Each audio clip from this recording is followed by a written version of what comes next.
on va parler aujourd'hui du TER, du 3PE et des masters. Vous venez de finir le premier semestre avec plus ou moins de réussite, c'est-à-dire qu'en plus, là actuellement, vous n'avez pas de notes et vous avez une impression. Des fois, cette impression, elle est correcte. Vous avez l'impression d'avoir raté ou l'impression que ça s'est bien passé, des fois pas tout à fait, et des fois il y a des eaux troubles au milieu où on ne sait pas trop ce que ça va donner. Là on est sur le deuxième semestre. Dans le deuxième semestre, vous avez d'autres cours avec certaines matières parfois assez dures. En chimie, en moyenne, la thermo et l'électrochimie sont des gros blocs, mais il y a toujours des matières qui vous plaisent plus ou moins, et il y a un stage. Je ne veux pas casser l'ambiance, mais en tout cas, ne comptez pas sur le TER pour changer radicalement les choses. Vos notes de TER sont généralement bonnes. Parce que, d'ailleurs, en plus, surtout, vous le méritez. C'est-à-dire que vous avez des compétences, vous avez des savoir-faire, et quand vous allez être en stage, vous en ressortez, pour l'immense majorité des cas,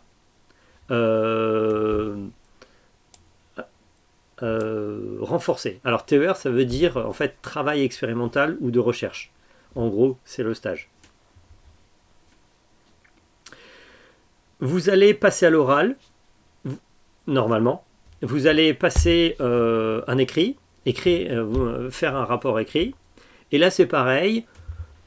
Les notes sont d'assez bonnes à très bonnes. Ce qui vous fait une moyenne sur ce module qui est généralement vraiment pas mal. Mais c'est 3 ECTS. D'accord. Donc, il y a un ECTS de stage lui-même, la note de votre superviseur, un ECTS sur l'écrit, un ECTS sur l'oral, un ECTS d'anglais. Donc ça fait 4 ECTS. Ça rattrape pas les 26 autres. Je veux pas du tout vous déprimer. C'est pas l'objectif. C'est juste que j'ai rencontré des gens qui, qui se disaient de toute façon avec le stage c'est bon. Là ici, vous allez performer correctement au stage. Je vais vous essayer de vous expliquer comment faire. Mais je vous encourage fortement à pas relâcher. Et pas relâcher l'effort, même si vous avez eu l'impression qu'au S5, ça n'a pas été bon. C'est-à-dire si vous avez l'impression d'avoir beaucoup travaillé et de ne pas avoir des très bonnes notes au S5, on lâche pas l'effort, on continue. Et j'ai tendance à croire que le travail finit toujours par payer. Par contre, là, ce sera l'occasion ici de parler aussi master, choix de master. Et selon les choix, il y a des masters qui vont être plus compliqués que d'autres. Et notamment, un des trucs qui serait dommage, c'est de choisir son master un peu par défaut, ou par dépit, ou juste sur un intitulé. D'où le côté 3PE de cette matière. C'est-à-dire qu'on continue à progresser dans le projet personnel, professionnel de l'étudiant, c'est-à-dire vous. À la fin, normalement pas en fin de licence, mais en fin de master, le but est une insertion professionnelle.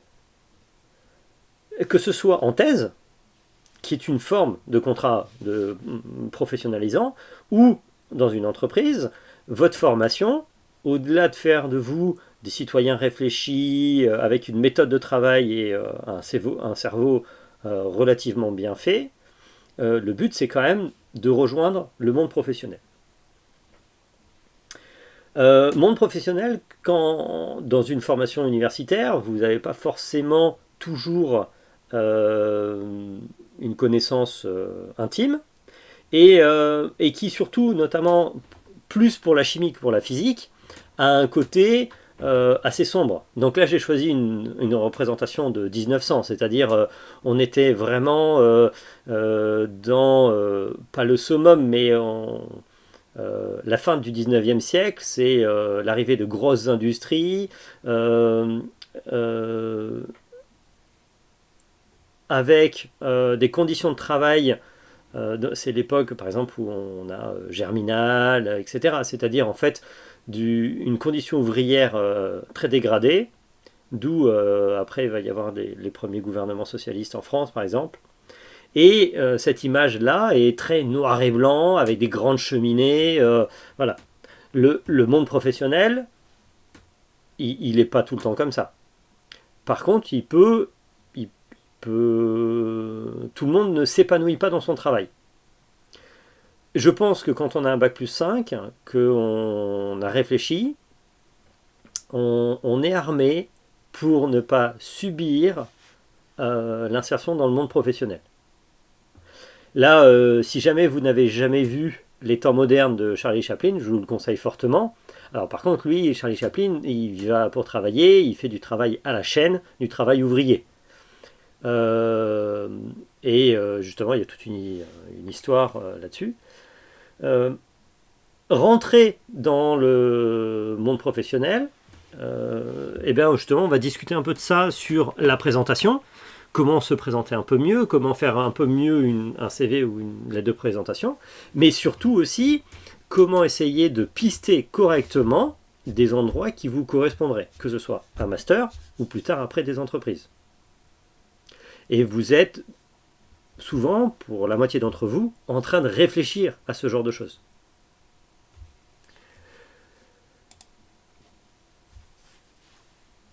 Dans les temps modernes, et il se dédie à fond à son travail, à tel point qu'il en oublie ses conditions de travail, et en fait il se retrouve totalement aspiré par les rouages et transformé dans tous les sens. Sous-entendu, il se fait happer par son travail, il se fait bouffer par son travail, et là c'est littéralement, s'en devient comique. Ah, Mariko n'arrive pas. Attends. Pourtant tu y es. Ah. En nombre de spectateurs.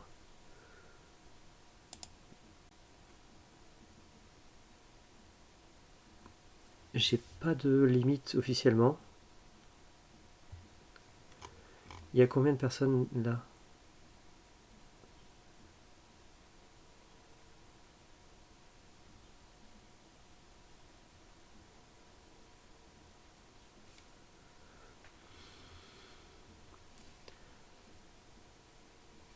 Alors, ils avaient attendez, je fais une pause sur l'enregistrement. Super, donc, pour ceux qui n'arrivent pas à se connecter sur le stream, vous pouvez accéder directement au diaporama. Là, on est sur la page 3. Et après, pour ceux qui veulent, après, sinon vous pourrez réécouter en différé. Mais, désolé.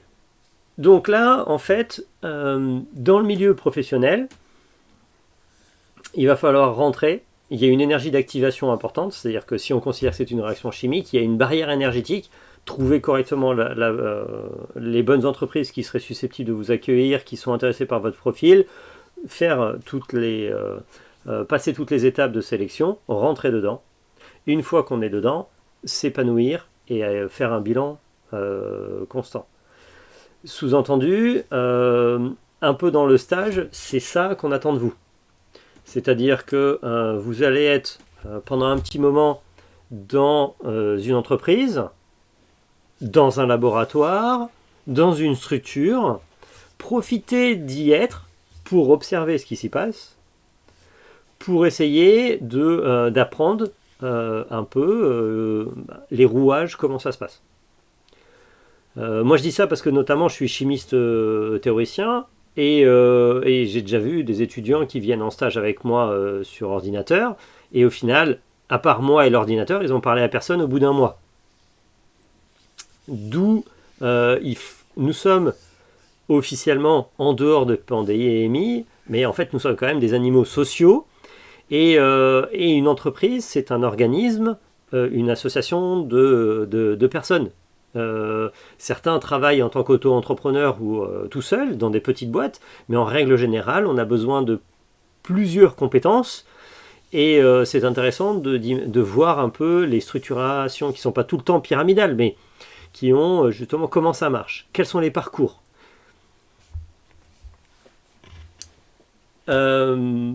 C'est quelque chose aussi à garder en tête, même si vous estimez que pour vous le travail ne doit pas prendre trop de place, c'est un 35 heures qui doit faire du 8h-17h et c'est tout. Il faut quand même qu'entre les 8h et 17h, vous passiez des moments pas trop désagréables. Quand ça se passe pas bien, ça peut être très long.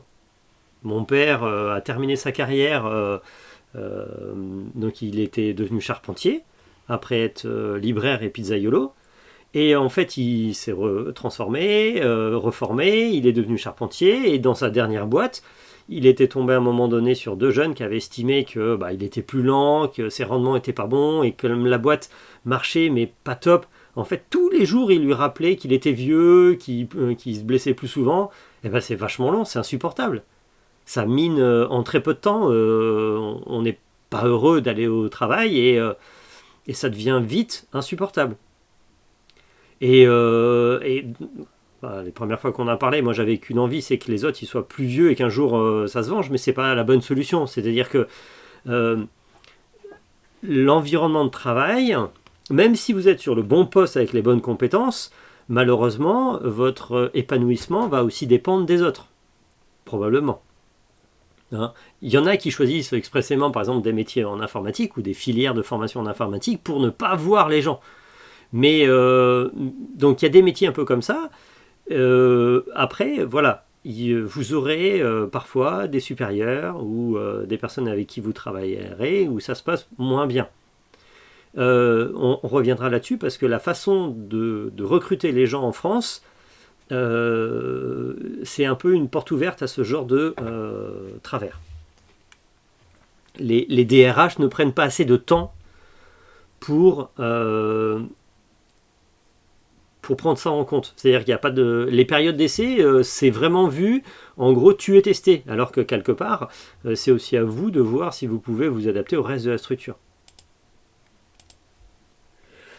On va discuter sur les 3 séances. Donc là, il n'y en a que 2 de prévues. La 3e, je vous expliquerai pourquoi, puisqu'on va parler du rapport et de la présentation orale. La 3e va intervenir plus tard dans le semestre. Ça me permettra de faire le point sur votre réflexion, où vous en êtes sur la recherche de master, la recherche de stage, et déjà où est-ce qu'on en est, est-ce qu'il y aura vraiment des stages, que les consignes que je vous donne soient adaptées. Entre-temps, là, on a ce vendredi et vendredi prochain, on va discuter de la recherche de stage, la recherche de master, et comment on va écrire des lettres de motivation, et je vous montrerai des exemples de lettres de motivation pour un master, avant et après. J'ai discuté avec cette personne-là et on a réécrit et vous allez voir un peu la différence. Et ça pourrait vous aider à écrire des lettres de motivation plus percutantes. Et donc la troisième séance, plus tard, ce serait des consignes générales sur la restitution et comment notamment gérer une bibliographie correcte avec un logiciel libre comme Zotero pour que vous puissiez ne pas perdre de temps, mais surtout que vous ayez une approche bibliographique correcte et efficace. Bien, donc on va commencer là par discuter de la recherche de votre futur et de comment y rentrer. Et c'est une démarche qualité, c'est-à-dire qu'en gros, il faut faire le point, on est en janvier, les bonnes résolutions. Qui suis-je ? Où vais-je ? Dans quelle étagère ? Comment on va se présenter, comment se faire écouter et se remarquer, et après. Et j'ai des consignes aussi sur, maintenant que vous êtes dedans, comment vous comporter. Alors, ça peut vous paraître idiot, et quand moi j'avais repris la L3, il y a quelques années déjà, Maïtena, qui était à l'époque la responsable de la L3, m'avait dit, surtout tu leur dis, tu leur rappelles de bien dire bonjour. Et je m'étais moqué d'elle. Enfin, en gros, je l'avais pas prise au sérieux. Je m'étais pas ouvertement moqué de Maïtena. Mais sur le coup, j'avais rigolé et j'avais pris ça pour une blague. Et en fait, c'était pas une blague. Et je l'ai vu dans les rapports de maître de conférence, quand il y avait un enseignant qui m'avait dit, pas un enseignant, un chef d'entreprise qui avait dit, par contre ce serait bien sérieusement que vous leur rappeliez qu'il y a des règles de politesse quand même. Et je dis, ben, limite, bon là c'était écrit, mais sur le coup je dis, c'est pas à moi de le faire quand même. Et bien si. Donc, au cas où, oui Léo, alors,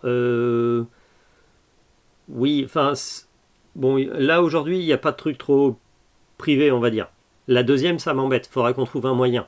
Il n'y a pas de nom particulier, mais si un peu on rentre dans des détails, voilà. Mais bon, je suis pas sûr que voilà, ça restera confidentiel sur le coup.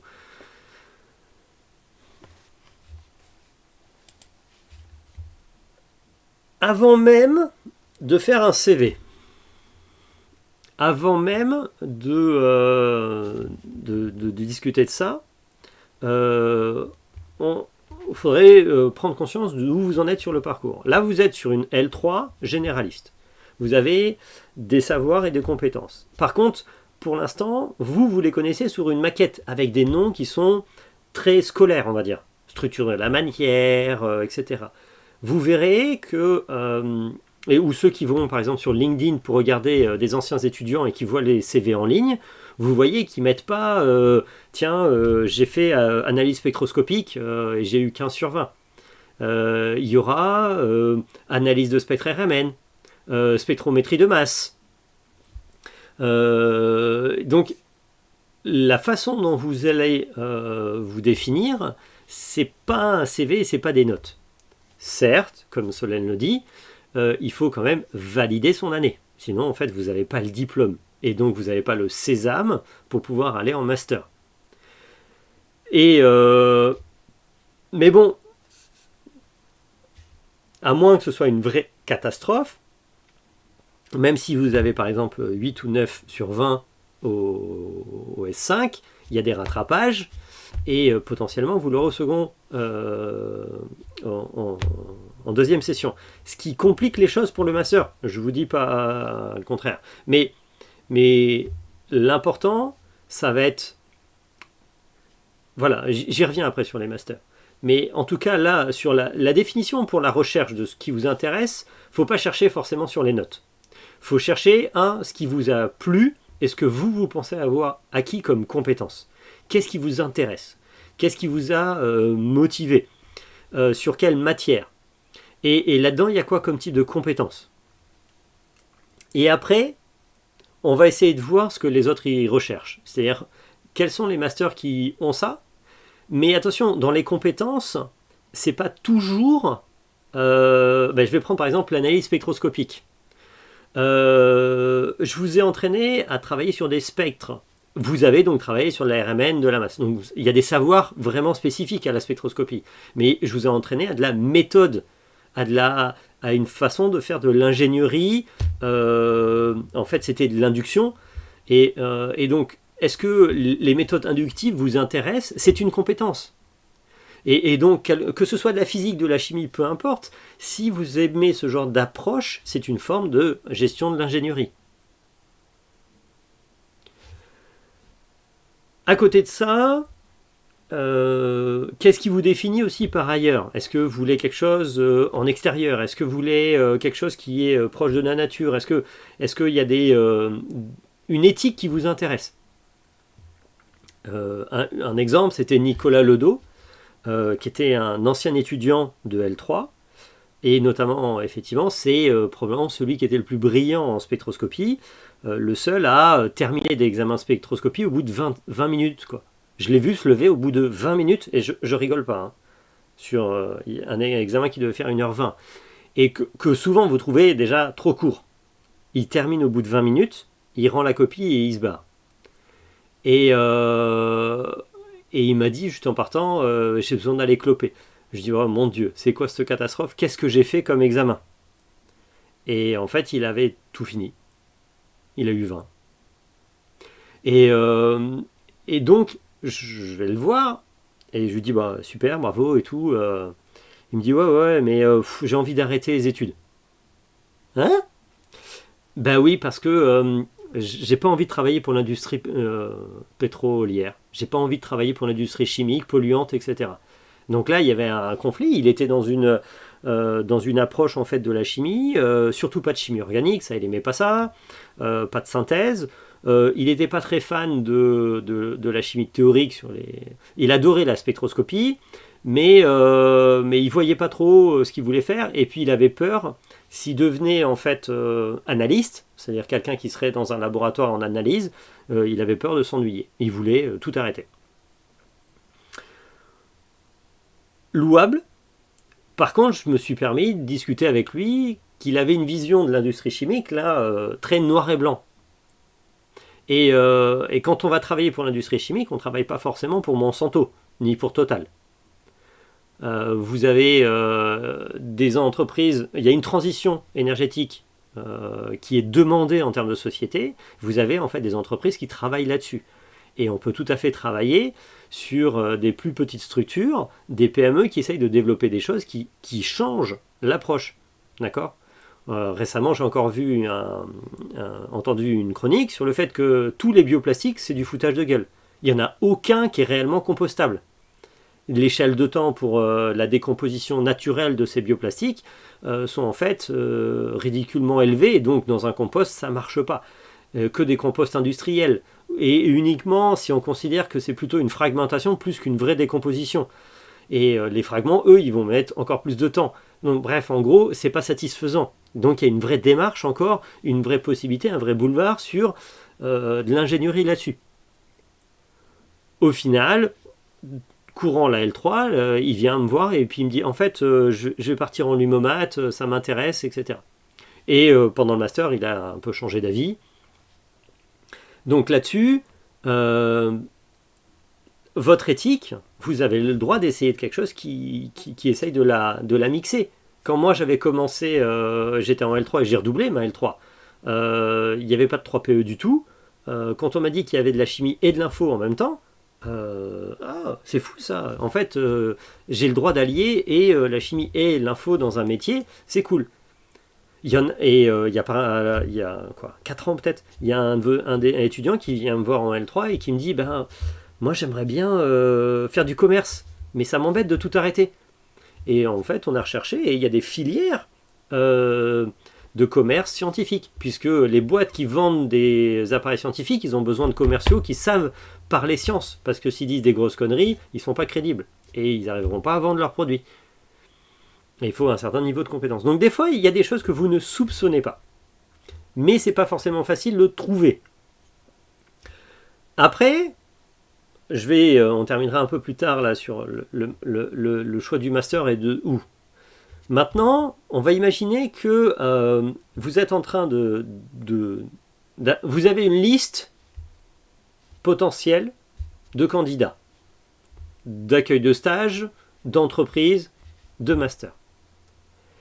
Vous avez un peu trop tendance à dire, tiens, c'est la boîte, j'ai le numéro du contact, j'ai l'adresse mail, j'envoie. J'aimerais bien, ou je vous encourage fortement, aller bien au-delà de ça. C'est-à-dire, c'est qui, par exemple, qui écrit l'annonce, quel est son poste dans la boîte, que ce soit par exemple un contact de secrétaire ou un contact qui est un responsable de laboratoire. Dans ce cas-là, c'est ce laboratoire, il est dans quelle structure, qu'est-ce qu'ils font, c'est qui le chef de cette personne, c'est possible. Voilà, essayez de faire une enquête.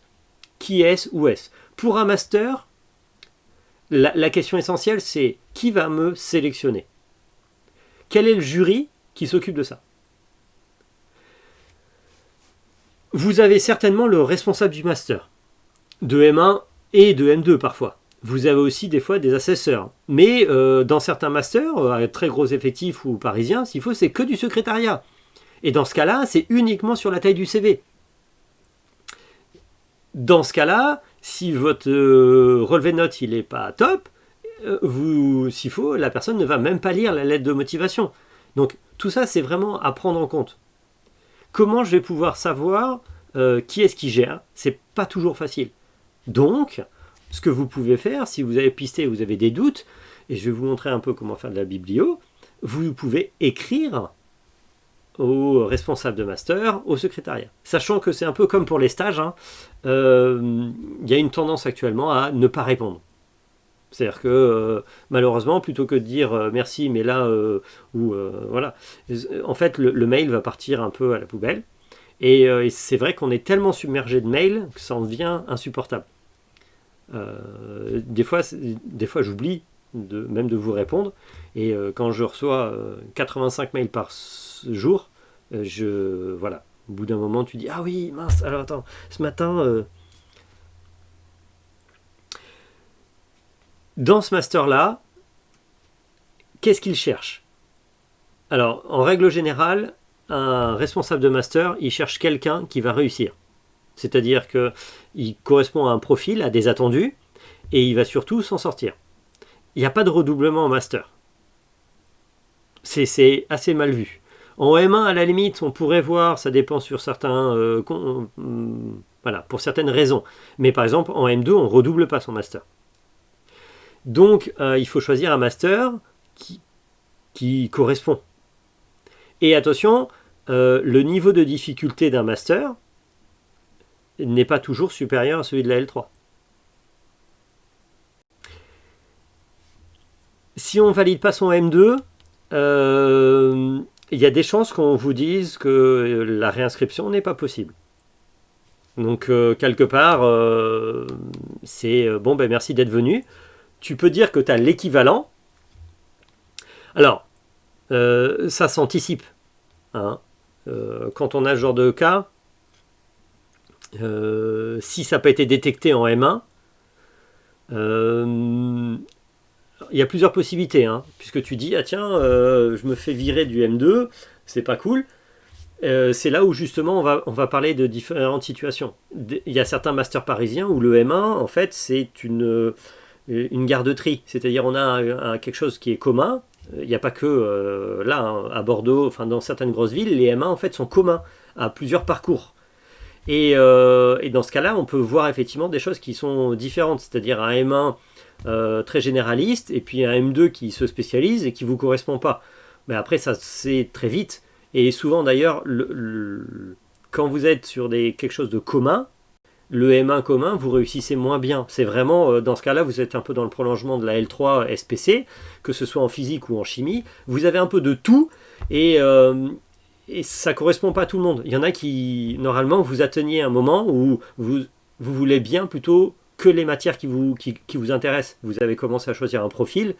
Donc, si vous avez choisi ingénierie de l'environnement et que tu te retrouves à retravailler sur de la mécanique quantique, vous pouvez penser que c'est une blague, mais en réalité, Lola, qui était une étudiante de chez nous, elle est partie à Bordeaux en écotoxicologie. Et en fait, le M1, il est commun. Et en fait, il y avait donc de la chimie théorique. Elle m'a dit, heureusement qu'en L3, je vous avais écouté et puis vous m'avez un peu poussé à travailler cette matière. Parce que, voilà, équation différentielle, des maths et des trucs comme ça, elle s'y attendait pas du tout. Donc on va revenir là-dessus. Je vais vous présenter un exemple de recherche biographique. On ne choisit pas et on ne s'inscrit pas à un master sans regarder l'ensemble de la maquette. Pas que du M2, mais du M1 aussi.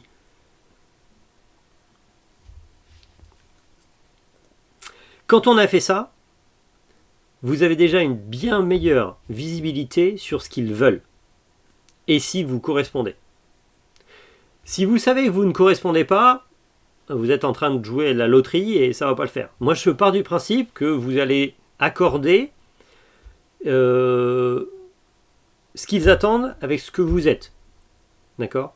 C'est-à-dire, je pars du principe que vous allez être honnête et que quand vous allez écrire votre lettre de motivation et que vous allez choisir votre master, vous savez intimement que ça vous correspond réellement. Vous n'êtes pas en train de créer un personnage avec une façade qui vous correspond. Il y a suffisamment de variabilité, de variation, de graduation, etc. pour que généralement ce soit le cas. J'ai très rarement vu quelqu'un qui a écrit une lettre de motivation et un CV en mentant.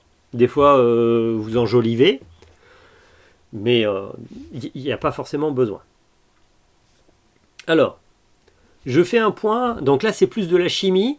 C'est pas que j'ai rien contre la physique. Je me sens moins pertinent. Je pourrais regarder la maquette de PSI. C'est pas forcément ça le problème. Mais j'ai pas assez de retours sur les masters à côté et comment ils se comparent avec PSI.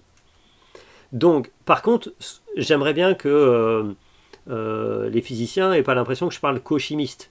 Je voudrais plutôt vous prendre un exemple. Donc là, ça vous parle pour les chimistes, mais c'est une approche que vous devez faire.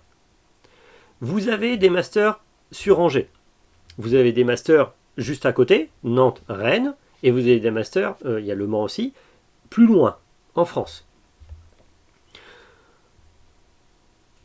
On va dire qu'il y en a, là vous êtes 50, il y en a moins de la moitié, entre 20 et 30, des fois voilà, on va dire 20 et 30, tout compris, filles compris, qui continuent sur Angers. Donc c'est une grosse proportion, mais les autres, vous partez ailleurs. Pour plusieurs raisons, et notamment parce que ailleurs, il y a des choses qui ne se font pas ici. Il y a encore 3 ans, si vous avez 10.00 en licence, sur Angers, vous êtes automatiquement inscrit en M1 sur Angers. C'est-à-dire que vous suffisait de faire la demande à la rentrée et puis on ne pouvait pas vous dire non. Ce n'est plus le cas. Maintenant, effectivement, à la fin de la L3 et l'entrée de M1, c'est sur liste d'acceptation, que tu sois angevin ou pas. Après, on vous connaît. Et on est plus conciliant. Mais malheureusement, il y a des personnes qui n'ont pas été prises sur des masters angevins alors qu'elles ont validé au final en rattrapage la L3. Parce qu'après les rattrapages, c'était plein. Certains avaient été acceptés alors qu'ils passaient en rattrapage. C'est-à-dire, en gros, c'est OK, si tu passes tes rattrapages, ça marche. Et ça, c'est au cas par cas. Il y a beaucoup de comportements. Cette personne-là, en TP, elle avait montré un visage. En fait, on avait vu que elle s'impliquait pas beaucoup. Elle avait été surprise à tricher. Et ben, en fait, effectivement, le comité d'acceptation en master avait dit non, en fait, on va pas la prendre parce qu'on est plein. Alors, si vraiment on ne faisait pas le plein, on aurait du mal à justifier de ne pas vous prendre ça, au passage. Mais comme là, nos masters font le plein, eh ben, il y a une sélection. Ce qui veut dire que si vous passez au rattrapage, rien n'est perdu, mais il va falloir que votre dossier, ou en tout cas que vos difficultés soient bien justifiées et que vous soyez capable de rassurer la personne qui va vous faire confiance et vous ouvrir la porte du master. Donc il faudra être encore plus percutant. Il faudra avoir des lettres de recommandation, par exemple.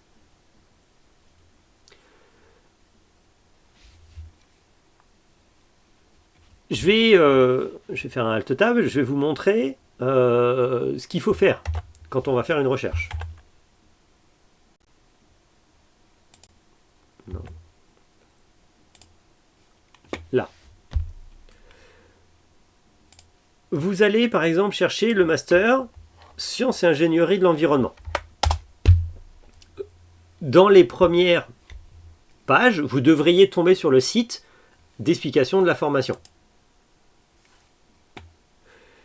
Dans le site d'explication, vous avez des objectifs qui décrivent un petit peu ce qu'on attend, et vous avez des brochures. De la fiche de formation, brochure de M1, brochure de M2. Alors, quand on ouvre la fiche de formation, hop, ici on a un petit blabla, en gros sur des chiffres clés, avec des taux d'emploi par exemple.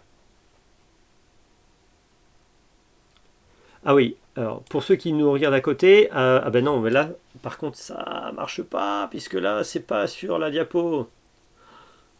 Euh, Excusez-moi. Je vais décrire les choses alors.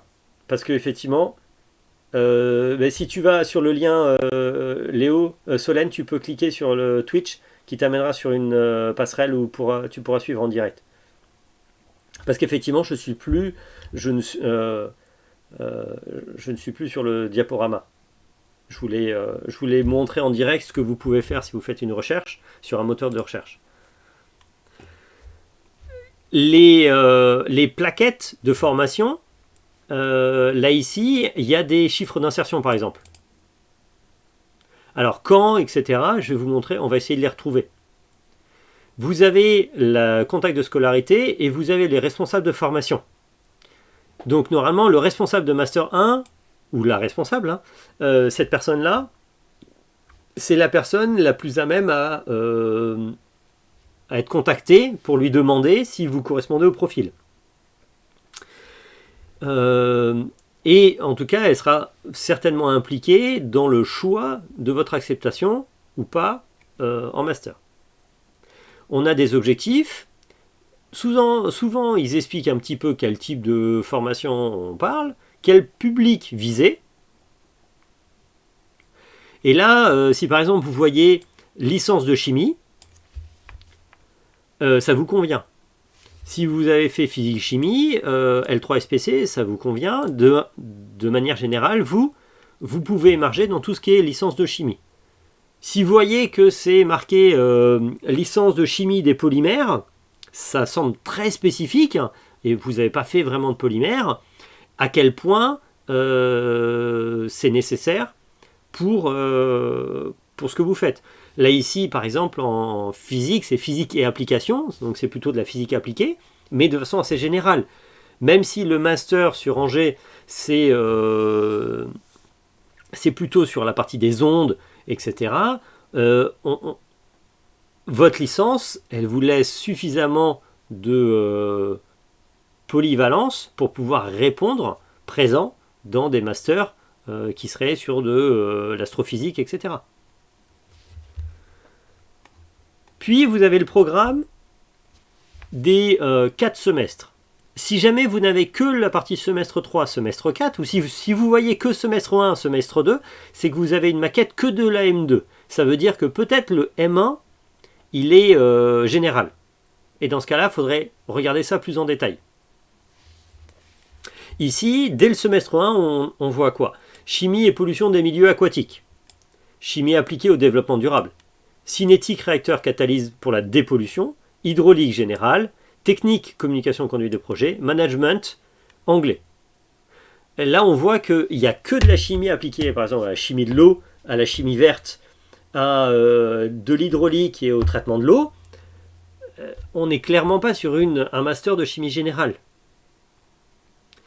Si ça ne vous intéresse pas du tout, vous regardez le S2, analyse de micropolluants organiques et minéraux, gestion outils bibliographiques, procédés physico-chimiques, donc là en fait c'est comment ça marche les filtrations, comment ça se passe sous l'osmose, etc. Tiens, dépollution des sols, gestion des risques, stage.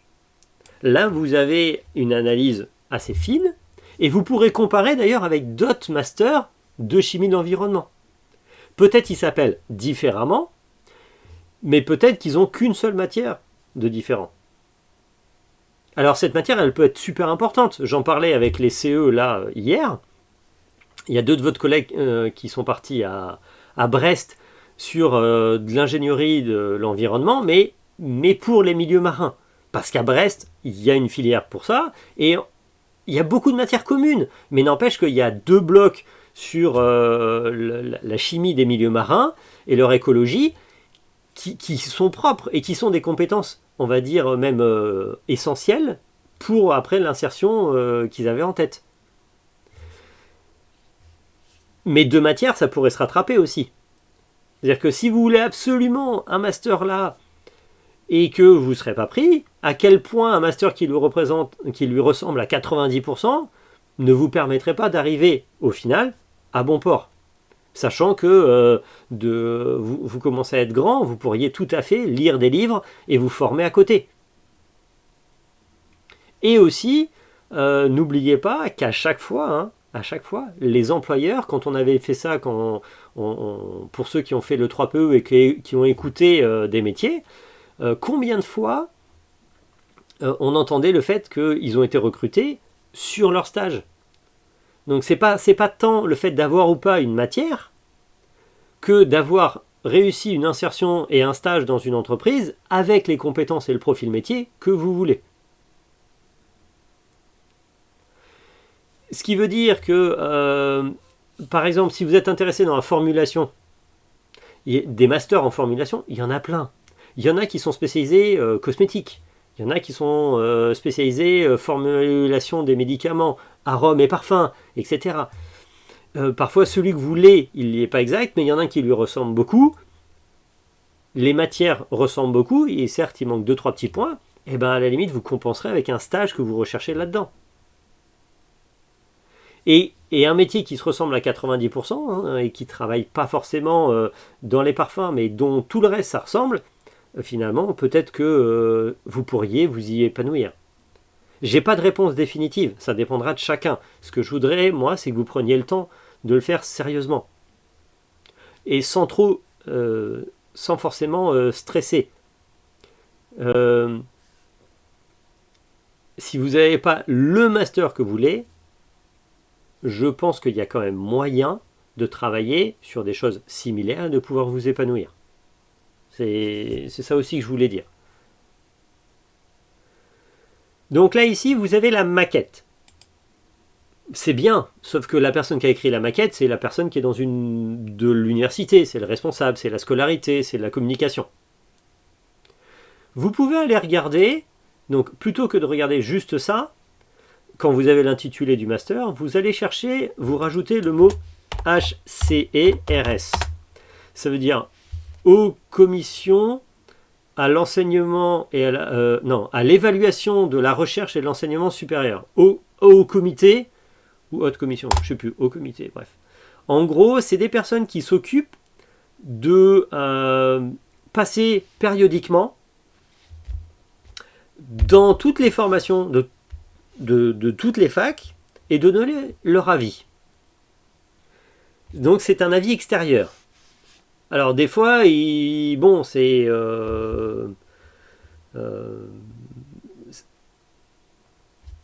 ça peut être instructif, faut pas prendre ça au pied de la lettre. Mais voilà, donc je suis allé regarder, et il s'avère que la dernière fois que c'est arrivé, c'était donc en 2015-2016. Ça veut dire que ça fait quand même un petit moment. Au passage, on est en cours actuellement de visite d'HCRS, donc le nouveau rapport arrivera l'année prochaine, ou dans 2 ans, parce que tout a pris un petit décalage, mais disons dans 1 an et demi. Mais à l'époque, on avait un master commun chimie, et c'est en 2e année qu'on ça séparait. Par exemple, on n'a pas eu encore d'évaluation HCRS du Lumomat. Donc ici, il y a la première année de master, 2 parcours, chimie moléculaire et ingénierie de l'environnement. Et après, à l'époque, il y avait un M2 de chimie moléculaire qui était plus spécifique, Chimana. Puis là, c'est directement marqué, attention, c'est remplacé par le Lumomat. La spécialité SIE, affinité professionnelle et cohabilité avec Nantes, à l'époque, d'accord. Et maintenant, c'est... il n'y a aucune mutualisation et maintenant, ça se fait plus. Alors, synthèse. Donc là, ici, hop, vous allez pouvoir regarder. Est-ce que vous avez... Tac. Donc là, il y a beaucoup de choses. Point fort. Très bon taux d'insertion professionnelle et de poursuite d'études en doctorat. Des enseignements de qualité adaptés aux objectifs. Une place importante dans la formation réservée aux stages. Un historique pour le parcours SIE avec des réseaux d'entreprises et d'anciens élèves qui soutiennent la formation. Donc ça, je vous en ai déjà dit. Mais effectivement, si c'est marqué là, tu sens qu'ils ont un carnet d'adresses. Et le carnet d'adresses, c'est important pour la recherche de stage et pour les masters pro. Là ici, quand c'est marqué poursuite d'études en doctorat, c'est la partie en fait Lumomat. C'est en fait, si on veut, tous nos étudiants de Lumomat, ils peuvent aller en thèse. Ce qui est bien avec le Lumomat, c'est que c'est plus la seule poursuite d'études. Il y en a qui trouvent des métiers à Bac+5, alors qu'avant avec le Shimana, c'était extrêmement rare. Donc là, ils mettaient de faibles effectifs pour la spécialité Shimana. Si jamais ici, là, vous voyez par exemple dans les points faibles des tensions ou des très forts effectifs ou de très gros effectifs, ça vous permet de vous donner une idée un peu en off de comment ça se passe, en disant tiens, il y a plein de monde. Alors bien sûr, si l'HCRS est 2015-2016, les choses ont peut-être un peu changé. Hein. Alors juste aussi, les vagues HCRS, en fait, ça tourne. C'est-à-dire qu'ils prennent un cinquième des formations, ils sont en fait un cinquième des universités, ils sont évalués telle année, puis l'année d'après un autre bloc, et puis un autre bloc, en fait c'est pas un cinquième, c'est un quart. Ils font comme ça tous les 4 ans, et ils tournent et ils reviennent périodiquement. Ce qui veut dire qu'a priori, là on est dans les plus vieux rapports HCRS que vous trouvez, si c'est dans une autre fac, ce sera plus récent. Alors, vous pouvez ici avoir des informations, donc environnement, équipe pédagogique, effectif. Donc, là ici, par exemple, c'était le point noir du Shimana, c'était qu'il y avait très peu d'étudiants. Maintenant, le Lumomat, ça marche différemment. Le taux de réussite sont bons, voire excellents pour la spécialité SIE, mais ce qui m'intéresse, ça va être par exemple place de la professionnalisation. Il faut souligner que le parcours SIE affiche clairement son ouverture vers le milieu professionnel en impliquant des intervenants du monde industriel appartenant à ces grands blablabla. Blablabla. Donc en gros là on voit, tiens le SIE il marche bien, etc. Le Shimana, peut-être. Donc il n'y a pas que du positif du tout. Donc attention, si vous voyez du négatif, le but de ce rapport c'est de faire évoluer les maquettes. Donc si c'était il y a 2-3 ans, peut-être qu'ils ont réussi à combler ça. Mais c'est intéressant de voir ça. Donc ça, c'est un travail intéressant à faire. Vous cherchez le nom et vous mettez HCRS et vous avez donc le point de vue, entre guillemets, d'une évaluation par des professionnels de la pédagogie, entre guillemets. Bien. Sinon, on peut faire aussi insertion. Donc on devrait pouvoir retrouver les enquêtes d'insertion quelque part. Rotation environnement...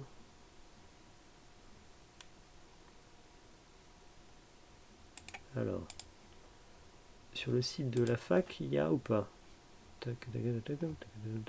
Division de recrutement. Là, il n'y a pas ça. Attends.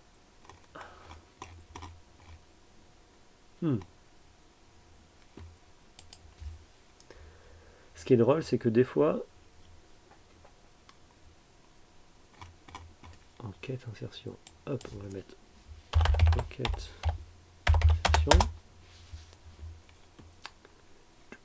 Voilà, enquête insertion, Université d'Angers. Bien. Et voilà, donc là ici vous avez les enquêtes insertion, sauf que c'est tout dans un par spécialité. Donc on va essayer de faire ça, résultat interactif. Donc les enquêtes d'insertion sont publiques. Là ici, vous voyez le problème, je ne l'ai pas trouvé directement sur un moteur de recherche, parce que en fait c'est pour l'ensemble des M2. Donc là ici, je vais ouvrir le PDF juste pour rire. En fait, ils ont tout mis en un seul bloc. Ils n'ont pas fait fiche par fiche et ils n'ont donc pas référencé dans les moteurs. Donc si vous ne trouvez pas votre enquête d'insertion, c'est que vous allez devoir chercher enquête insertion université Pau, université Brest, etc. Donc là ici, on a ouvert, il n'y a que 120 pages. Hein, super facile. Environnement. Alors maintenant, chercher...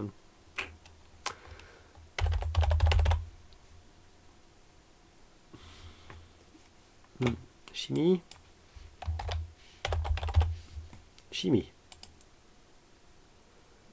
Sciences ingénierie de l'environnement. 95. Allons voir ça.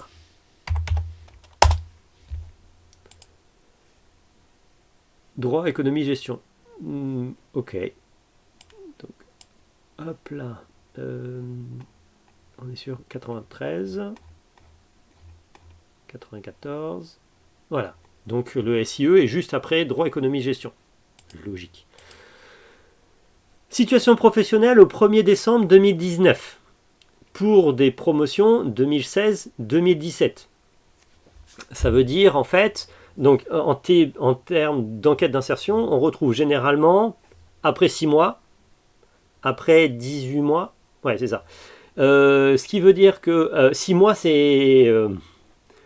6 mois en fait on est juste en train de tester quoi. Est-ce qu'ils sont pris en thèse? Parce que dans ce cas-là, eux, c'est bon. Ils sont... Ou est-ce que ceux qui sont sortis de stage, ils ont été embauchés directement? On peut tout à fait avoir 15% de non-insertion, 20% de non-insertion au bout de 6 mois, et au bout d'un an, que ça s'est résorbé. Parce que justement, le taux de chômage, on va dire, après un master, c'est souvent inférieur à 10 mois. Mais ça peut être 6 mois. Ça dépend de plein de choses. Donc là, on avait 17 diplômés, 14 réponses. Donc ils ont globalement plutôt bien répondu. Taux d'insertion à 18 mois, 91%, à 30 mois, 100%. Exemple d'intitulé d'emploi, chargé d'affaires sites et sols pollués, chargé de mission foncier environnement, chargé de prévention des risques professionnels, chargé d'études, consultant HSE, coordinatrice qualité, data ingénieur, ingénieur HSE. Satisfaction des missions dans l'emploi. Alors, juste au passage, en tant que futur sortant du master, quand vous allez recevoir la demande de réponse au questionnaire, prenez ça au sérieux. Les futurs collègues de L3 vous remercieront d'avoir pris 5 minutes de votre temps pour répondre aux questions. Tout comme là, après, vous allez évaluer votre propre formation de L3, et c'est important de prendre le temps de répondre à ces quelques questions, parce que c'est dans la démarche qualité, et ça permet aux générations d'après de dire, ben voilà, les L3, ils trouvent que la formation, elle est bien sur tel critère, et moins bien sur tel critère. Est-ce que vous êtes satisfait des missions de l'emploi? Un gros tiers, oui. 2 tiers, ouais. Et bof, pour 7%. Est-ce que c'est en accord avec la formation? Je trouve ça intéressant, moi. Si tu es formé à un bac plus 5, est-ce que ça correspond? Oui. Alors ça c'est quoi? Seulement D, seulement N. Ah, diplôme, domaine et niveau. D'accord. Donc 50%, ils sont bien ingénieurs dans l'environnement. Il y en a 29% qui sont bien dans l'ingénieur, mais qui n'ont a priori pas le niveau ingénieur. Bien dans l'environnement, mais qui n'ont pas le niveau ingénieur. Donc il y en a 29% qui estiment être sur des métiers plutôt techniciens supérieurs. Il y en a 21%, ils ont des métiers d'ingénieur, mais en fait ils ne travaillent pas dans l'environnement. Donc ça peut être intéressant sur certains masters, par exemple, astrophysique, combien travaillent réellement dans l'astrophysique? S'il faut, le taux d'emploi il est excellent, parce que ça forme des bons ingénieurs, mais il n'y en a que très peu qui travaillent réellement sur l'astrophysique. Alors ça peut être bien et pas bien. L'astrophysique, je pense qu'effectivement, il n'y a pas assez d'emplois pour tout le monde. Si tu fais de l'astrophysique et ça te plaît, ça te botte, et qu'en plus tu sais que tu auras un métier d'ingénieur, ça vaut peut-être le coup. Enfin voilà, des fois il faut le prendre aussi comme ça. Moyen pour trouver l'emploi. Pôle emploi, 21%. Des relations personnelles ou professionnelles via le réseau par exemple, 21%. Des sites web dédiés à l'emploi, 21%. Suite à un stage, 14%. Autre, candidature spontanée. Donc là ici, on voit que le stage colore le CV, mais que ce n'est pas celui qui à 90% vous donne un job.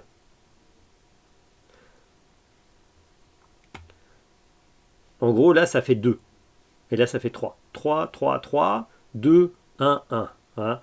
Ce qui veut dire que c'est pas non plus des cohortes, ça fait pas des stats phénoménales. Hein. Vous voyez qu'il y a des multiples de 7%. Alors, durée de recherche d'emploi. On est déjà en poste antérieurement, donc là on est sur ceux qui ont trouvé directement avec le stage. Juste après, en gros, ils ont pas recherché longtemps et à la fin de l'été c'était bon. 4 à 6 mois, 7 à 12 mois. Et donc il y a quand même une minorité, c'est plus de 12 mois. Après, contrat, plutôt CDI, d'accord, là c'est pareil. Et donc là, vous voyez, ben, il y en a 50% c'est des cadres et 50% sont des techniciens sur leur grille. Il y en a 86% c'est des entreprises privées. Il y a des masters, si vous avez 90% de fonction publique ou entreprise publique, c'est beaucoup de la recherche ou des métiers qui forment à des concours de la fonction publique. Vous avez des revenus mensuels. Ok, donc là on est entre 2100 et 2400 net avec les primes, ce qui était plus que mon salaire initial. Mais voilà. Et intéressant, le lieu de travail. Un seul est dans le Maine-et-Loire. 7 sont en Loire-Atlantique, 5 dans la région parisienne, 1 c'est l'Ardèche. Bref, on est plutôt pas dans une grosse ville. Voilà, emploi à l'étranger 0. Donc ça peut être intéressant. Tiens, on va essayer de retrouver. Est-ce qu'il y a le PSI? Alors physique.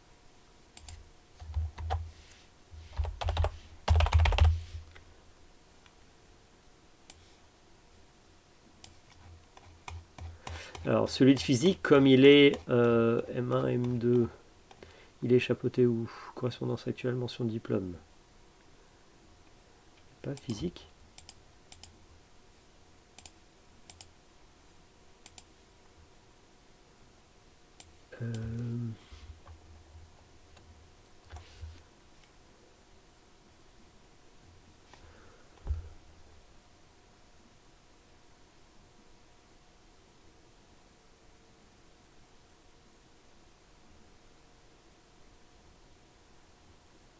Ça veut dire qu'il n'y a pas eu assez de monde.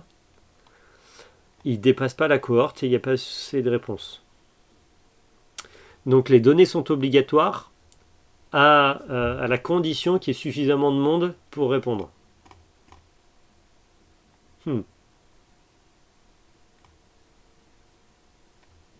Ou alors, il a été réformé et il n'a pas été évalué à l'époque. Il n'existait pas sous cette forme-là. Donc ça, c'était... Ben non, là, on est sur l'insertion.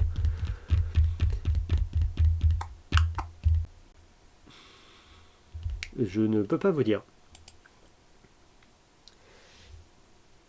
Voici 3 pistes pour essayer de mieux connaître le master qui correspond.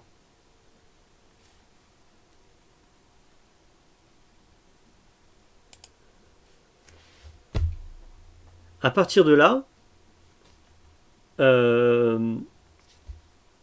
le SIE, on est sur des métiers, c'est un master pro. Le Lumomat, c'était un master recherche, historiquement, c'était un master recherche et qui s'ouvre aux matériaux et donc à des connaissances d'entreprise. Donc c'est un master recherche qui commence à redevenir un peu pro, indépendant.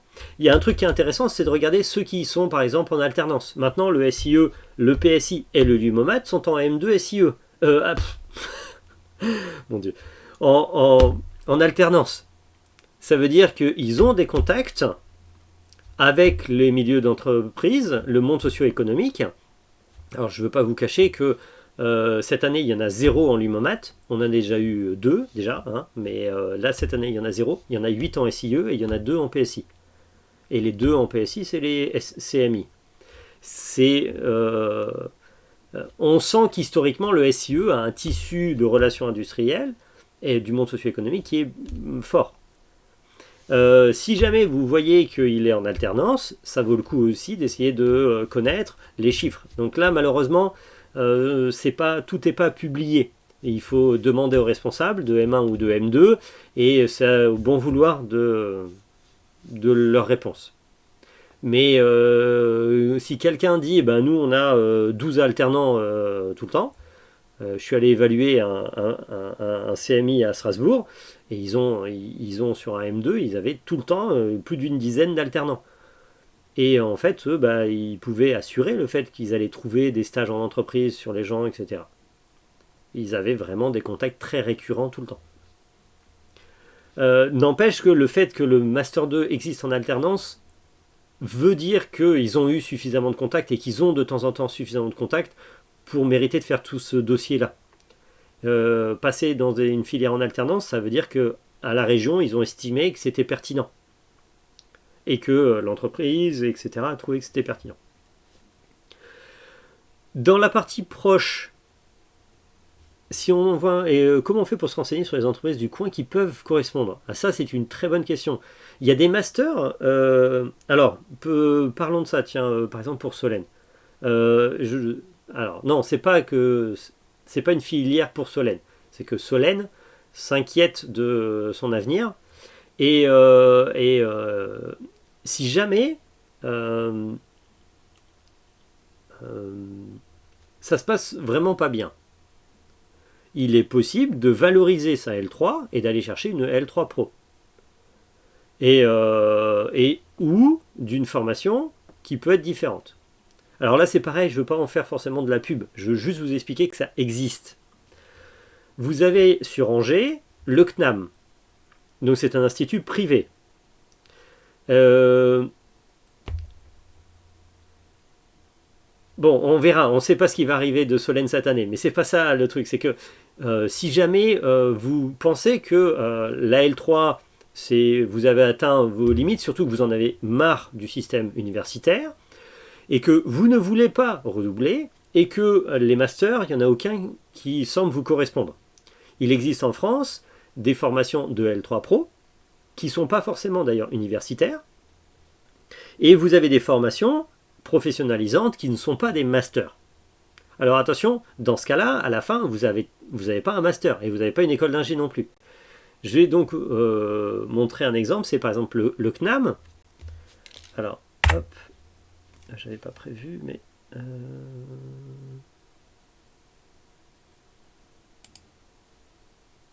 hop. CNAM, Angers. Alors, le CNAM Angers... Voilà.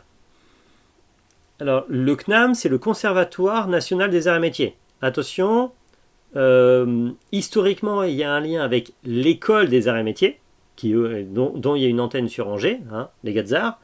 Ça, c'est une école d'ingé. Le Conservatoire National des Arts et Métiers, historiquement, c'est quelque chose qui est public sur Paris. Et en fait, c'est la formation, c'est comme un peu l'AFPA, c'est la formation pour adultes. Des personnes qui sont déjà en train de bosser, etc. Et donc, c'est pas une formation universitaire. Et eux, le CNAM, là, ici, c'est un institut privé. Et c'est uniquement sur alternance. En fait, tu peux même pas venir et payer toi. C'est en gros, tu es avec une boîte et elle te trouve, tu es en alternance et elle paye au Conservatoire National des Arts et Métiers, au CNAM, les cours que tu vas faire. Donc là, c'est une possibilité. Le seul avantage du CNAM, c'est que c'est eux qui proposent les contrats d'alternance. Donc ils ont tendance à dire, ok, d'accord, vu votre profil, j'ai une boîte qui est intéressée. Donc des fois, ils ont des possibilités, ils ont une force de frappe en alternance qui est assez forte. Par contre, c'est un institut privé, donc le diplôme à la fin, des fois, c'est pas un vrai diplôme. Donc là, ici, je vais prendre un exemple. Donc on n'est pas sur la psychologie, commerce, comptabilité, droit, informatique, mécanique. Non, alors attends.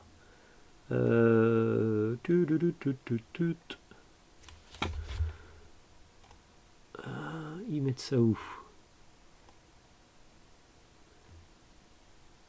Hygiéniste du travail, c'est où? Il n'y a plus?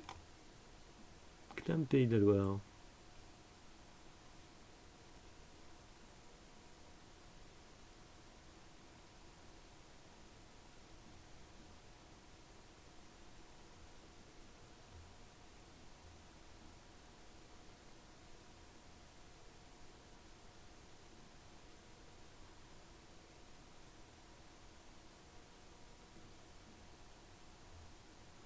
Ah ouais. D'accord. Bon. Je suis étonné quand même.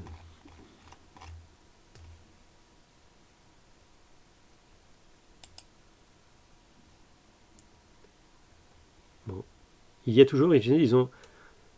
Bah oui, donc il doit bien y avoir quelque part hygiéniste du travail, mais comme là je suis dans la partie Pays de la Loire et pas forcément Angers, je sais pas. Mais grosso modo, ils ont hygiéniste du travail et c'est une licence pro. Et c'est une vraie licence pro. En fait, ils trichent entre guillemets parce que c'est le CNAM public de Paris qui a le droit de donner des diplômes de licence, qui vient et qui va certifier votre travail et votre formation et qui vous donne le diplôme. Par contre, il y a aussi hygiéniste de travail Bac plus 5, donc ils appellent ça des titres RNCP niveau 1. C'est-à-dire que c'est des certifications du milieu industriel et pas de l'enseignement supérieur. Et ils n'ont pas le droit de donner des masters. Et en fait, c'est un équivalent master. Honnêtement, si tu vas travailler en France, tout le monde s'en fout. Par contre, dès que tu sors de France, où il y a un système LMD, licence master doctorat, ton équivalent, il n'y a pas les ECTS qui vont avec, et au mieux, tu as une licence, point. Tu n'as pas le master. Mais c'est totalement en alternance. C'est pas vous qui payez la formation. Et honnêtement, pour avoir connu... j'avais une étudiante qui ne savait pas ce qu'elle voulait faire de sa vie, mais vraiment pas. Hein. Quand je lui demandais, mais qu'est-ce que tu as comme passion? Elle n'avait aucune passion, alors qu'elle avait 18 et demi en structure de la matière. Notamment sur ma matière à moi. Je lui dis, mais t'es sûr, tu veux pas faire, je sais pas, de l'info, Non, non, non, non, non, moi j'ai bien aimé votre matière, mais j'ai pas envie de travailler dessus. Ok. Et tu veux faire quoi? Je ne sais pas du tout. Je vais prendre hygiéniste du travail parce que j'ai envie de thunes pour pouvoir être indépendante. Je trouvais ça un peu léger, mais intellectuellement, elle en avait largement les capacités. Et en fait, elle était brillante et ça s'est très bien fait. A priori, elle s'est épanouie en fait dans ce genre de métier. Hygiéniste du travail, c'est des personnes qui se retrouvent à être dans les boîtes, à vérifier que les gens, le processus de fabrication, en fait, tout respecte les normes d'hygiène, sécurité, qualité, environnement. Donc en fait, il y a beaucoup de relations sociales. Et c'est quelque chose que certains savent qu'ils sont doués, d'autres ne le savent pas tant qu'ils n'ont pas été confrontés. Et c'est surtout pas à l'université qu'on vous apprend à aller essayer de pacifier des situations ou en tout cas trouver le meilleur des compromis en respectant des objectifs de rentabilité financière, etc. Donc ça c'est en tout cas pas en licence. Nous dans le SIE, du HQSE, il y en a un, mais il y a aussi de la science. Et à l'époque, le SIE, il n'était pas du tout en alternance. Donc elle a choisi le CNAM pour être en alternance dès le début. Donc ça existe. Le CNAM, c'est pas les seuls à faire ce genre de choses. Hein. Là, c'était pas forcément pour faire une pub. C'est plutôt bien valorisé par les entreprises. Attention, c'est très franco-français. Ce n'est parfois pas des vrais masters. Mais voilà, sachez que ça existe au cas où.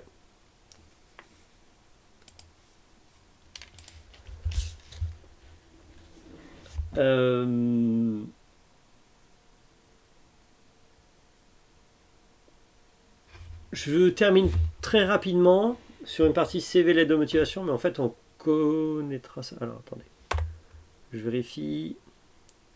Voilà, en fait il y a 3 diapos et puis on y revient. Donc la prochaine fois on va faire un truc spécial CV lettre de motivation. De manière générale, si vous voulez réfléchir un peu à ça et m'envoyer ou si vous avez des choses à faire, je pourrais peut-être le prendre comme exemple. Mais sinon, j'ai déjà des exemples par le passé qui sont assez parlants. Il faut qu'au final, les deux soient percutants, facilement lisibles et on trouve bien l'information. Et en fait, tout ce qui est blabla, dehors. Le CV et la lettre de motivation doivent se lire en 2-3 minutes.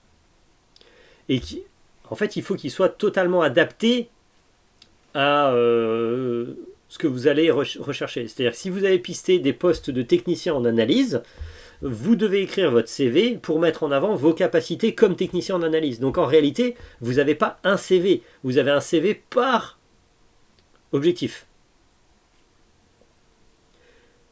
Le CV du stage et celui pour le master, effectivement, peuvent être différents. Et le CV pour les différents masters, si vous avez différents masters de pisté, vous n'allez pas forcément mettre en avant les mêmes compétences. Et comme vous êtes sur des licences pluridisciplinaires, vous pouvez mettre en avant certaines compétences d'un côté, certaines compétences de l'autre en fonction du master. Et votre lettre de motivation, c'est une lettre de motivation personnalisée pour chaque master, pour chaque stage. Si jamais, à la fin de la lecture, je me dis, tiens, il aurait pu écrire cette lettre-là à n'importe qui d'autre qui travaille à peu près dans le même type d'emploi ou qui fait un master de matériaux, eh ben elle n'est pas bonne. Il faut que tu donnes des éléments de personnalisation pour qu'on sache à qui on s'adresse. C'est-à-dire qu'à la limite, tu l'appelles nommément. Tu lui dis, tu donnes des détails qui dit, voilà, je viens toquer à votre porte et pas n'importe laquelle, à votre porte. Je vais vous montrer après quelques exemples. Comment on est pris en France? Comment on est embauché dans un emploi? Comment on est choisi dans un stage? Comment on est choisi dans un master?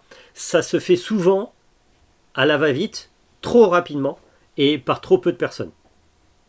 C'est-à-dire que les stages, on est sur une pile, on appelle et si on tombe au bon moment, des fois on a plus de chance.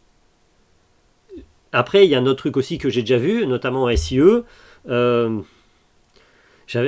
C'était une bande de 3. Honnêtement, Mohamed était celui qui était de loin le plus capable, et c'est le seul des 3 qui n'a pas réussi à avoir de stage. Donc là-dessus, ou en tout cas, ça n'a pas été facile pour lui. Donc ça, voilà, il y a en plus ce genre de choses, malheureusement. Mais au-delà de ça, il y a pas mal de chances aussi d'arriver un peu au bon moment, etc. Il y a du relationnel, il y a du bouche à oreille. Et donc, souvent, le bouche à oreille, ça fait du copinage. Et le copinage, ben, c'est pas juste, entre guillemets. C'est pas une façon de faire. Sauf que, comment on devrait recruter? Moi, quand j'étais à un moment donné, j'étais parti durant ma thèse à Houston, et il y avait un doctorant qui venait soutenir là-bas quand je suis arrivé, et il m'a expliqué qu'il allait travailler ses Shell et qu'il avait passé 7 jours d'entretien. Alors, il n'était pas rentré le lundi et sorti le dimanche. C'est qu'il arrive le lundi, et en fait le lundi, ils ont fait des exercices, il y a eu des tests, il y a eu des entretiens, il a vu un peu tout le monde, il a discuté avec la boîte, avec les futurs collègues et tout. Le mardi, il arrive et en fait, ils lui ont fait faire un jeu de rôle. Il se retrouvait, en fait, ils imaginaient qu'il était à la tête d'un laboratoire d'extraction minière dans un pays africain fictif, et ils inventaient des données comme quoi, en gros, qu'est-ce qui se passe s'il y a un coup d'État, s'il y a une attaque, etc. Comment tu vas gérer ton équipe? Qu'est-ce que tu fais? Dis-nous un peu ce que tu as dans le ventre. C'était pas du tout sur la fiche de poste, hein. Mais grosso modo, Shell s'est dit, quitte à prendre un ingénieur qui sera probablement un futur directeur de branche ou de boîte, ou etc., autant prendre quelqu'un qui a une marge de progression. Et donc pendant 7 jours, ça va traîner. Moi, j'ai été recruté en tant que fonctionnaire sur 15 minutes d'entretien et 20 minutes de questions. Pour 40 ans. C'est pas possible, c'est pas normal. Alors comment ça s'est passé? En réalité, j'étais déjà dans la boîte en CDD. Donc ça, c'est un peu la version en France. D'où, des fois, l'importance du stage, etc. En gros, c'est des périodes d'essai. Ça, c'est parce que la boîte, les stages, alors pour les stages, c'est normal. Ils vont pas faire venir tous les candidats de stage et vous dire, vous allez tous travailler un mois gratuitement, comme ça, on va voir si jamais vous pouvez rester le 2e mois. Mais pour les masters, malheureusement, c'est pareil. Ils prendront pas le temps de vous appeler, de personnaliser les choses. À ce moment-là, il y a quoi? Il y a des lettres de recommandation, il y a du téléphone, il y a du copinage. Parce que si tu embauches la personne, en gros, c'est il est pas mal, lui. T'en penses quoi? C'est quelqu'un de confiance. Tu dis, ok, oui, ouais, j'ai trouvé très cool. Bon, tant mieux, parce qu'effectivement, sur le dossier, il peut être très bien, mais si c'est un gros con, ça va être long, les 40 ans.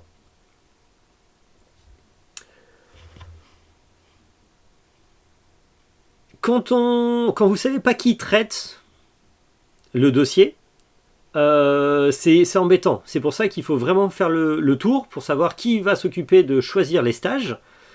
Si par exemple le stage est dans un laboratoire, mais que le seul contact que vous avez c'est une secrétaire, ça sent pas très bon. Ce serait vraiment top d'avoir directement accès à la personne, quitte à ce que elle renvoie le dossier sur la filière normale, mais elle a entendu parler de vous, vous avez réussi à taquer à sa porte, et elle sait un peu. Et donc là-dessus, la bureaucratie, des fois, ils font la sourde oreille, ou voilà. Donc, soyez persistants. Essayez une fois par semaine. Voilà. Sans aller jusqu'au harcèlement. Il ne faudrait pas voilà, que ce soit too much. Et là, je termine par ce avec quoi j'ai commencé. Quand vous arrivez en cours, on vous dit merci d'être venu, merci pour votre attention. Dans l'entreprise, c'est pas comme ça. Ils vont pas vous remercier d'être venu le matin. Ils attendent que vous soyez là et que vous soyez rentable, pas rentable, mais efficace, et que vous arriviez à l'heure. Donc, il y en a certains, ouais, c'est ça. Quand j'ai vu sourire et dire bonjour, ça ferait pas mal de leur rappeler. Tu dis, mais c'est pas à moi de leur rappeler ça. Enfin, mais oui, je vous le rappelle, la ponctualité est exigée. Dire bonjour, dire au revoir, sourire. Si c'est possible de participer au moment de vie, même si à la limite, la relation sociale, vous n'êtes pas fan ou vous ne trouvez pas que l'ambiance est excellente, de façon cordiale, on suit. Un des conseils même que je fais, c'est de faites profil bas, faites du mimétisme, copiez votre responsable de stage, faites un peu comme les autres. Allez, tout le monde va au café, vous allez au café. Alors bien sûr, actuellement, il n'y a plus tout ça, mais j'espère qu'en avril-mai, il y aura possibilité d'avoir une possibilité d'avoir des relations sociales en entreprise. Mais sinon, c'est pour plus tard. Des fois aussi, je l'ai vu, des évaluations. C'était, alors je me souviens plus de la phrase, mais c'était il y a quelques années, mais ça m'avait marqué. Il serait bon de rappeler à vos chers universitaires qu'ils n'ont pas la science infuse et qu'ils devraient peut-être réfléchir un peu avant de proposer des âneries. Et en fait, cette personne-là, elle avait été mandatée pour trier les archives d'une unité et elle avait en fait estimé de son propre chef, au bout du 2e jour, que le papier c'était nul et elle avait tout numérisé et elle avait bazardé le papier. Elle avait pris une initiative dès le 2e jour, sans en faire part avec son responsable. Et quand j'étais là à la soutenance à l'oral, et donc j'étais pas au courant encore. Et puis je dis, mais pourquoi tu as choisi ça? Tu t'es pas demandé que s'il faisait une archive papier, c'était pour éviter un problème numérique, un disque dur, ça tombe en panne, et que légalement, il n'avait pas le droit de perdre ses justificatifs. C'était l'arrivée de produits dangereux où ils étaient stockés dans un centre de tri, enfouis, donc on ne perd pas ce genre d'informations. Donc oui, c'est du papier. Limite, il aurait pu graver sur du marbre, il l'aurait fait, quoi. C'est du stockage longue donnée. Les disques durs, ça tombe en panne. Et là, tu peux pas te permettre dans 20 ans de dire ça. Alors que le papier, dans 20 ans, il est encore là, quoi. Et quand je lui ai dit ça, il me dit « Ah, j'y avais pas pensé. Ah, j'ai tout bazardé. » Mais j'en avais les yeux et enfin, et je fais « Mais c'est pas possible, ça !» Et ils nous ont jamais ils nous ont jamais repris de stagiaires. Hein. Vous représentez la fac. Votre comportement là-bas, ils vont le généraliser à tous les universitaires sont comme ça. Et heureusement, fort heureusement, hein, l'immense majorité du temps, c'est « Ah ouais, en fait, vos étudiants, ils sont capables. Hein. » Voilà, bon, ça c'est tant mieux, c'est cool. Mais allez-y mollo. Ce qui est possible, c'est qu'on vous demande quelque chose que vous trouvez très simple. Et qu'en une semaine, votre stage, il est fini. Ça, je l'ai déjà vu. Au bout d'une semaine, en fait, vous avez fait ce qu'on attendait de vous au bout d'un mois. Parce que comme il part du principe que vous êtes en L3 universitaire, il vous demande des trucs pour vous, ils pensent que vous allez être moins efficace qu'un BTS, quoi. Première année presque. Donc généralement, vous êtes beaucoup plus efficace. Vous allez redemander du travail et vous allez avoir le temps d'essayer de découvrir d'autres choses. Mais allez-y mollo sur les initiatives, par contre. Hein. Dans les entreprises, dans les fonctions publiques, quand on est en L3, on demande un petit peu quand on a une initiative. On ne fait pas ça tout de son propre chef. Surtout des trucs qui sont irrémédiables. Très bien. Ben, pardon, excusez-moi d'avoir pris trop de temps. On se voit la semaine prochaine pour la suite du cours. Je vous souhaite bonne continuation et un bon week-end. Merci à vous aussi, au revoir. Au revoir.